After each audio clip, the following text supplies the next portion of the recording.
Baik, Assalamualaikum warahmatullahi wabarakatuh.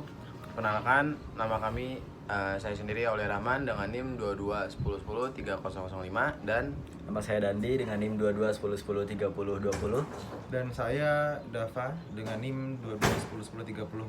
baik, menurutkan kabar dari tanggal 29 Oktober 2024 terkaitnya kasus maklar yang ada di Indonesia pada Mahkamah Agung Indonesia mengakibatkan dugaan suap yaitu terhadap sejumlah pejabat tinggi MA menjadi perhatian publik karena adanya dugaan korupsi di dalamnya dengan adanya peradilan tinggi di Indonesia. Beberapa oknum diduga terlibat dalam mengatur dan mengambil keputusan perkara dalam kasus ini, di mana mereka memanfaatkan posisi mereka untuk mempengaruhi putusan pengadilan. Jadi demi keuntungan mereka sendiri atau pihak tertentu juga bisa terjadi. Jadi imbalannya juga sejumlah uang. KPK telah menangkap beberapa penjabat tinggi dan juga pengacara dalam operasi tangkap terkait kasus ini. Para tersangka disebutkan menerima suap untuk mengatur keputusan MA atau dugaan ini memicu kritis keras terhadap karena mengancam integritas lembaga peradilan di Indonesia. Kasus ini menunjuknya perlunya pengawasan yang lebih ketat karenanya reformasi dalam sistem peradilan ini agar lembaga-lembaga hukum itu dapat bebas dalam praktisi korupsi. Jadi agar semua pejabat-pejabat tinggi itu berlaku adil dalam saat terjadinya pengadilan dalam kasus-kasus tertentu agar tidak terjadinya korupsi lagi. Melanjutkan pemaparan materi dari Aulia Rahman, kasus Zarof Breaker, mantan pejabat di Mahkamah Agung atau MA, ini mengungkap dugaan korupsi tingkat tinggi yang melibatkan pengaturan perkara. Ia ditetapkan sebagai tersangka karena diduga menerima suap dalam menangani kasus-kasus Ronald Tanur. Penangkapan Zarof terjadi setelah Kejaksaan Agung menentukan dan menemukan barang bukti berupa uang tunai dan emas bernilai hampir 1 triliun rupiah, mencakup 74 juta dolar Singapura, dolar AS, euro, dan beberapa mata uang asing lainnya, serta 51 kg emas. Sebagai mantan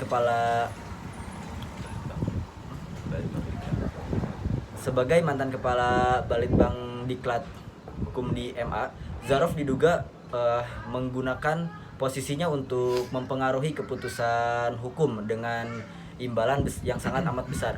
Perannya sebagai maklar kasus diperkirakan sudah berlangsung lebih dari 10 tahun dengan tuduhan mengatur vonis bebas atau keringanan hukuman bagi terdakwa berduit.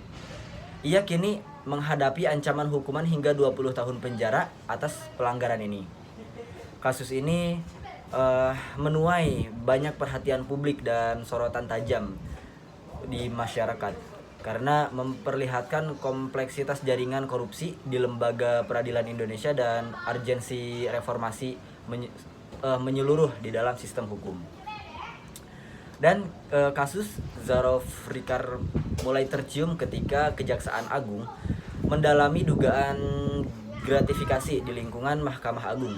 Operasi ini merupakan tindakan lanjut dari laporan masyarakat dan investigasi terhadap sejumlah kasus besar yang sebelumnya terindikasi memanipulasi penggeledahan di rumah Zarof menggunakan bukti yang sangat amat mengejutkan berupa uang tunai dalam berbagai mata uang asing termasuk 74 juta dolar Singapura dan emas sebesar 51 kg.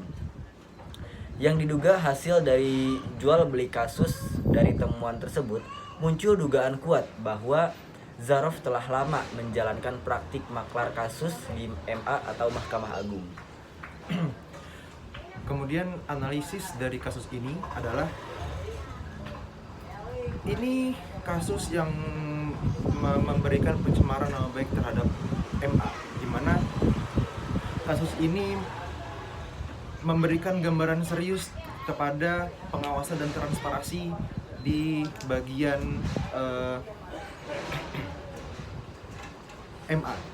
Kenapa begitu? Karena ini mengindikasikan bahwa lemahnya pengawasan internal yang seharusnya dapat mendeteksi kekayaan yang tidak wajar atau transaksi mencurigakan oleh para pejabat. Hal ini juga diperparah oleh kebebasan dari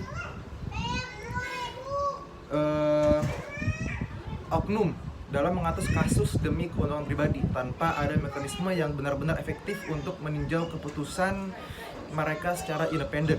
Kondisi ini mencerminkan celah besar dalam sistem pengadilan di Mahkamah Agung dan minimnya konsekuensi yang jelas untuk pelanggaran etika pada level tinggi. Untuk pencegahan yang dapat kita analisis dari sini adalah reformasi pengawasan yang lebih kuat sangat diperlukan. Karena ini memberikan supaya memberikan efek jerak kepada para pelanggar hukum. Langkah pertama adalah membentukkan unit pengawasan internal yang memiliki kemandirian penuh yang bisa bekerja sama dengan komisi yudisial atau badan eksternal. Dengan komisi yudisial ini memberikan peradilan tanpa resiko konflik kepentingan.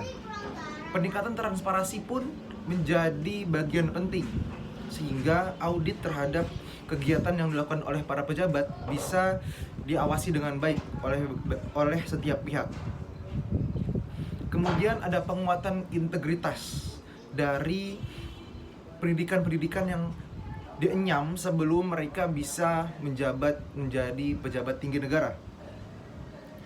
Langkah-langkah ini memberikan cara-cara agar perlakuan pejabat tinggi di Indonesia tidak menjadi sewenang-wenang kembali dan memastikan agar hukum tetap dijunjung tinggi di negara ini. Sekian pembahasan dari kami soal pengkritisasian tentang kasus Zarof Rikar. Kami dari kelompok 3 mengucapkan terima kasih yang sebesar-besarnya karena telah memberikan kesempatan untuk mengkritisi kasus ini. Kami tutup. Assalamualaikum warahmatullahi wabarakatuh.